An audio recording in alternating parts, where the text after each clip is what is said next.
నమస్కారం. నేటి వార్తలతో మీ ముందుకు వచ్చింది మీ న్యూస్ 9 టీవీ తెలుగు. కోజికోడ్ హత్యాచార ఘటన. మనం ఎటు వెళ్తున్నాం? సమాజం ఎటు పోతుంది? మనసుల్లో మానవత్వం మంటగలిసిపోతుందా? లేక కామంతో కళ్ళు మూసుకుపోయిన మృగాలు మన మధ్య తిరుగుతున్నాయా? కేరళలోని కోజికోడ్లో వెలుగు చూసిన ఒక దారుణ ఘటన ఇప్పుడు దేశవ్యాప్తంగా సంచలనం సృష్టిస్తుంది. కలిసి చనిపోదామని పిలిచి ప్రాణ స్నేహితురాలిని ప్రాణాలతో ఉరితీసి శవంపై కూడా పైశాచికంగా ప్రవర్తించిన ఒక ఉన్మాది ఉదంతం ఇది. అసలు ఆ రోజు అక్కడ ఏం జరిగింది? ఆ కీచకుడి వికృత చేష్టలు ఏ స్థాయిలో ఉన్నాయి? మనం ఈ సమాజంలో ఎలా బతకాలి? దీనిపై ప్రత్యేక కథనం. కోజికోడ్ నగరంలో వైశాఖన్ అనే వ్యక్తి చేసిన పని వింటేనే ఒళ్ళు గగ్గురు పొడుస్తుంది. కేవలం తన అక్రమ సంబంధం బయటపడుతుందనే భయంతో ఒక నిండు ప్రాణాన్ని బలి తీసుకున్నాడు. తనను నమ్మిన యువతిని వర్క్ షాప్ కు పిలిపించి ఆమెను తన దారికి తెచ్చుకోవడానికి క్షుద్ర పూజలు సైతం చేశాడు.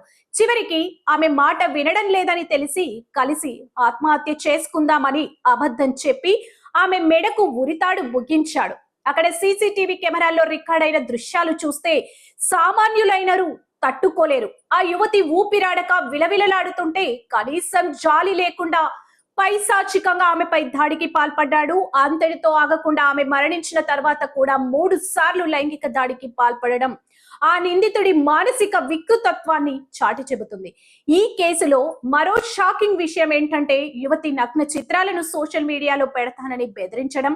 కేవలం శారీరక దాడి మాత్రమే కాదు, మానసిక దాడితో ఆమెను చిత్రహింసలకు గురి చేశాడు.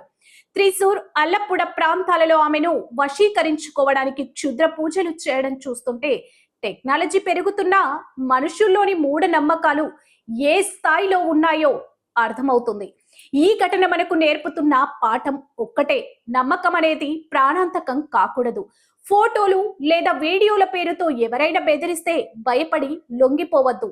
నేరుగా పోలీసులను లేదా ఇంట్లో పెద్దలను సంప్రదించండి. మీ మౌనమే నేరగాడికి ఆయుధం అవుతుంది. మీ వ్యక్తిగత ఫోటోలు, వీడియోల విషయంలో అత్యంత జాగ్రత్తగా ఉండాలి. అవి ఎవరి చేతుల్లోకి వెళ్తున్నాయో గమనించుకోవాలి. ఈ కేసులో బాధితురాలు తన డైరీలో రాసిన వ్యాఖ్యలే నిందితుడిని పట్టించాయి. తనకు ప్రమాదం ఉందని ముందుగానే గ్రహించిన ఆమె దానికి వైశాఖ్ అనే బాధ్యుడిని రాసి పెట్టడం పోలీసులకు కీలకంగా మారింది. ప్రేమ పేరుతో వేధించేవారు, అతిగా నియంత్రించాలని చూసేవారు, పొసెసివ్నెస్, క్షుద్ర పూజలు వంటి పిచ్చి పనులు చేసేవారికి ఎంత దూరంగా ఉంటే అంత మంచిది. సీసీటీవీ హార్డ్ డిస్క్ ను నాశనం చేయడానికి ముందే పోలీసులు దానిని స్వాధీనం చేసుకోవడం వల్ల ఈ నిజం బయటపడింది. లేదంటే ఇది మరో ఆత్మహత్య కేసుగా మిగిలిపోయేది. చట్టం తన పని తాను చేస్తుంది. ఉన్మాదికి కఠిన శిక్ష పడుతుంది. కానీ పోయిన ప్రాణం తిరిగి రాదు కదా. అందుకే యువతీ యువకులు, ముఖ్యంగా మహిళలు తమ చుట్టూ ఉన్న వ్యక్తుల ప్రవర్తనను ఎప్పటికప్పుడు గమనిస్తూ ఉండాలి. ఒక నిండు ప్రాణాన్ని బలి తీసుకున్న ఈ ఘటన నాగరిక సమాజానికి మాయని మచ్చ. ఇటువంటి ఉన్మాదులకు ఉరిశిక్ష పడినప్పుడే బాధితురాలి ఆత్మకు శాంతి కలుగుతుంది. Be aware, be safe.